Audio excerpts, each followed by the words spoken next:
So, you're just a leech living off your parents at your ripe old age, huh, Lily?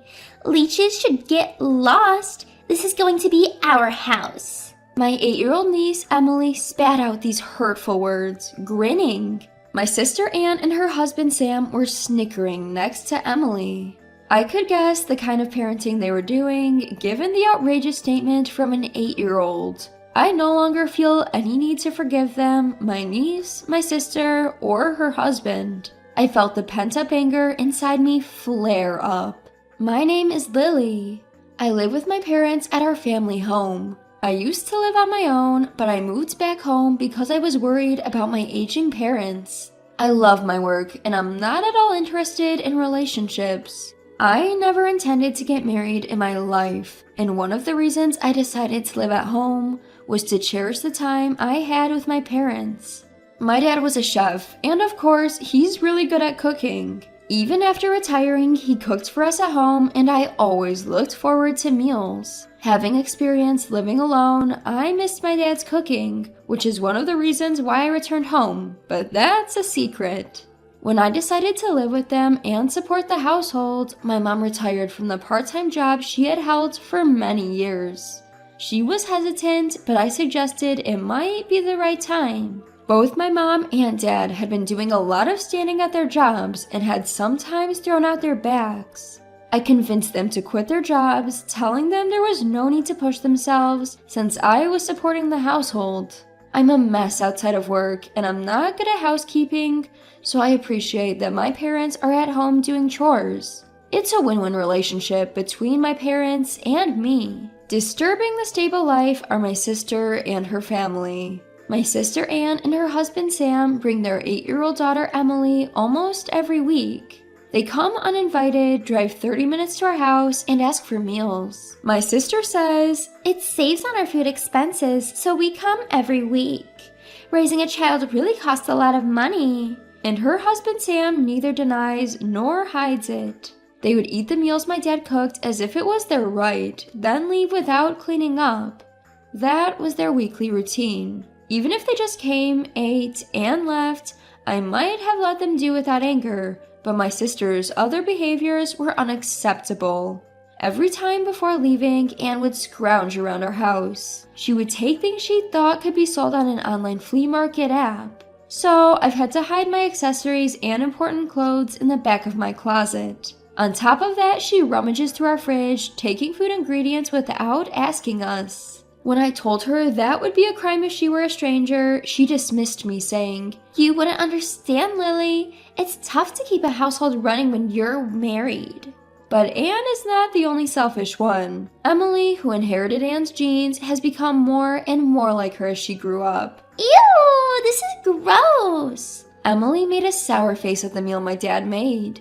Neither Anne nor Sam scolded her. The meal was made by my dad, who's a retired chef with pride. There was no way it could be bad, but Emily complained, "I can't eat this, it's disgusting. I want cake." When Sam heard that Emily wanted cake, he turned to me and asked, "Do we have any cake? Emily seems to want some." Even I couldn't help but frown and respond, "Huh?" Sensing potential trouble, my father quickly stepped between Sam and me, apologetically saying, "Sorry, we didn't prepare any cake. Did you not enjoy today's meal, Emily?" Emily seems rather displeased. "Yes, Grandpa's food is always yucky. I only want to eat sweet things. Desserts are the best. I don't want to eat Grandpa's food." "Oh, I find it convenient and it saves us on grocery bills, so it's fantastic. But if Emily says so, we have no choice. Dad, Mom, please prepare some sweets and cake for Emily next week." I couldn't forgive my sister Anne for accepting Emily's selfishness as a matter of course and bossing our parents around. However, if I spoke out now, our already shrinking parents would feel even more troubled. I pitied my parents and, unable to complain that day either, sent off Anne's family as always after they had finished looking through our house. I can't believe the audacity, acting that way just because it's their parents' house? Unforgivable. Exposing my anger, my mother apologized, saying, "It's my fault for not having the cake ready. I'm sorry," while my father silently discarded the leftover food prepared for Emily.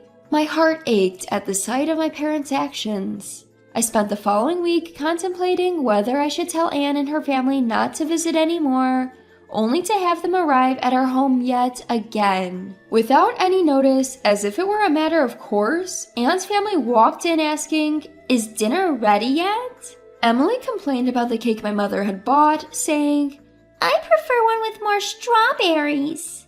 Sam changed the television channel without asking. Seeing my sister and her family doing as they pleased as usual, I was flabbergasted when my father's cooking was ready. Anne and Sam were enjoying their meal, chatting, and even sharing a bottle of wine. Emily, dissatisfied with the cake we'd bought and refusing to eat a single bite of the meal, was playing a game on her smartphone saying, "Grandpa and Grandma are really useless." As I wished them to leave sooner, Anne suddenly cheerfully mentioned, "Oh, right. We decided to move into this house from next week." "Huh?" My voice echoed with surprise, and it seems that my parents, who hadn't heard this before, were equally shocked. Sam supplemented Anne's announcement saying, "It's a hassle to drive here every week. Besides, if we live together, we can save even more on groceries, and we won't have to pay rent." Unable to utter a word, my parents stayed silent, and I finally objected, "Wait a minute. That's quite sudden. We don't have enough rooms, and you're planning to live here without contributing financially? That's way too presumptuous." Anne and Sam's faces contorted at my words, but it was Emily, not them, who rebutted first. "Lily is an embarrassing adult who needs to move out anyway." Setting her smartphone on the table, Emily stared at me defiantly. "What do you mean by I need to move out?" "Lily, aren't you a parasite living off your parents at your age? Parasites should get out. This will be our house." Emily, sounding smug, received stifled laughs from Anne and Sam. For a moment, I wondered if an 8-year-old should talk this way. I had to do a double take when Emily, all of 8 years old, called me a parasite. Based on the reactions of Anne and Sam, I assumed that they had indoctrinated their daughter to think of me in such derogatory terms. "No, Emily, don't say such things. It'll hurt Lily's feelings," Anne said. "I don't want to live with Lily. I want her gone by next week. It's embarrassing to live with a parasite. What if my friends find out?" Emily was looking at me as if I were garbage. Anne and Sam were chuckling beside her. I felt a surge of anger, having endured their behavior for so long. "All right, as per your wishes, I will leave by next week. Rest assured," I responded. Anne's family seemed satisfied with my response. They left, as usual, without helping clean up. My parents looked terrified at the prospect of living with Anne's family, but they were relieved when I proposed a solution. There was so much to do before Anne's family moved in. My parents helped out, and it was a great relief. The house had been tidied up, and the move is complete. Just as little Emily asked, I've effectively moved out of the house for them. The day arrived when Anne's family was supposed to move in. I was busy organizing my stuff in my new place. I missed my old house where I had lived for so many years, but the new place was nice, and I felt a sense of relief, knowing that I wouldn't be irked every time Anne's family visited. While I was engrossed in cleaning, Anne had apparently been trying to reach me on the phone. My phone rang again, showing numerous missed calls from Anne. I picked up. "Lily, why didn't you pick up earlier? There's a problem with our house." Anne cried.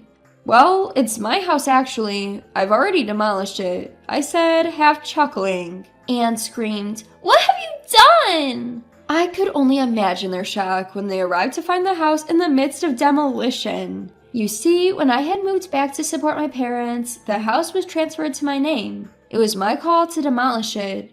I figured it was better to knock it down than let Anne's family take it over. The house was old anyway, and my parents agreed with my decision. I wanted my parents to enjoy their retirement, so I took care of all their expenses. Emily's comment about me being a parasite was, therefore, greatly misguided. I explained all of this to Anne. "You and Emily have said a lot of wrong things about me. It's not good to educate your daughter like this. It'd be a pity if Emily turned out to be like you." I told Anne, my voice dripping with sarcasm. She seemed more shocked than anything else. She'd selfishly run her mouth and then came to me almost in tears asking, "What should we do? After all, we've already terminated our lease and moved out from our previous house. We're going to end up homeless. Emily is still only 8 years old." "Maybe it's good for Emily to experience hardship," I responded casually while continuing to clean. Anne started crying. "How could you be so heartless?" I thought that should be my line. Who was it that repeatedly insulted me through their own words and through their daughter? I asked her. "I'm sorry. I'll make Emily apologize too. Please, just for tonight, let us stay in your new place," Anne begged. "No can do. Both Dad and Mom are now scared to meet you. You always say negative things. Our new home is fully accessible and they both seem to like it. Please stop interfering with our happiness. I'm hanging up now. I'm busy." "Wait, please!" Anne was still yelling, but I mercilessly hung up the phone. Afterwards, Anne kept calling numerous times, but I ignored her. It seemed like she also tried to reach out to our parents, but they too ignored her calls. Eventually, the relentless call stopped. Presumably, Anne and her family managed to find a place to stay. When I wondered where they went, my mother explained the situation to Dad and me a few days later. Apparently, Anne had been sending messages to Mom via text only. It seems she's now staying with Sam's parents. Sam's mom, i.e. Anne's mother-in-law, is a very strict woman when it comes to rules and manners, and Anne disliked her. Anne appears to be struggling living under the roof of such a stern mother-in-law. Emily, too, who used to be spoiled rotten, seems to be learning a lot from this strict mother-in-law. There's no doubt she would have grown into a terrible adult if she continued her old ways, so in retrospect, this seems to be a good thing. It may be tough on Emily, but it's unavoidable. I hope she'll manage to become a well-mannered grown-up. It seems Anne and Sam were more broke than we imagined. Sam was a fan of gambling, frequently squandering his money on various bets. Anne wasn't against gambling and didn't stop him, even enjoying it with him at times. However, they accumulated a substantial amount of debt due to their gambling. In order to repay this debt, it seems that they wanted to live with our parents. I was dumbfounded by how audacious their reason was.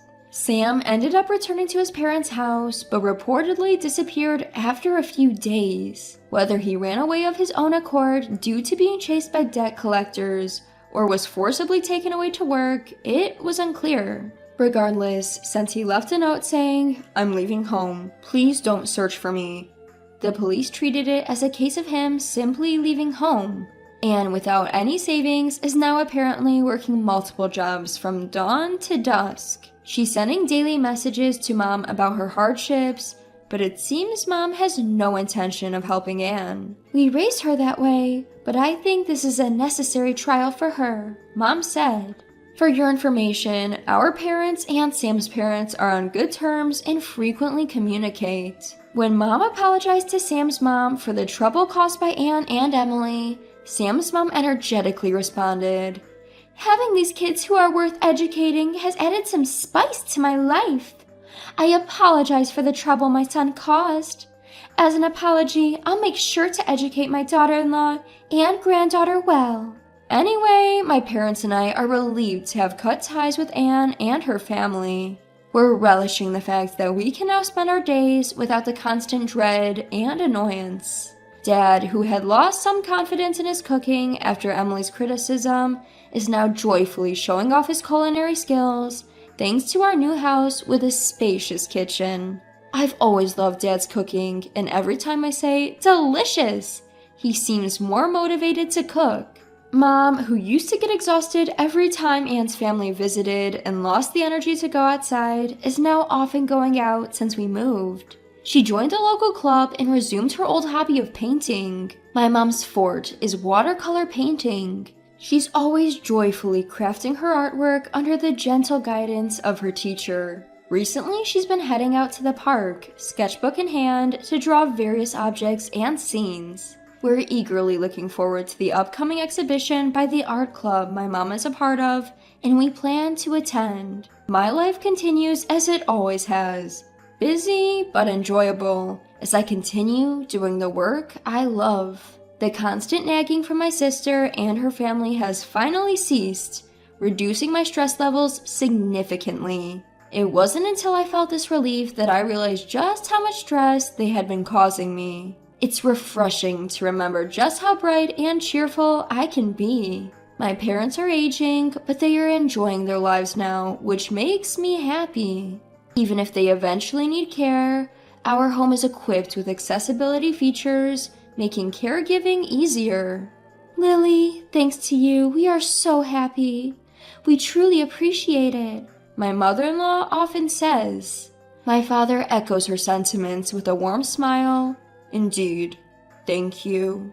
In part, my devotion to my parents was born from a desire not to have regrets when the inevitable separation comes. However, seeing them so pleased is the greatest reward. I want to continue living this slow-paced, warm life, and will do what I can to ensure our daily lives remain this way.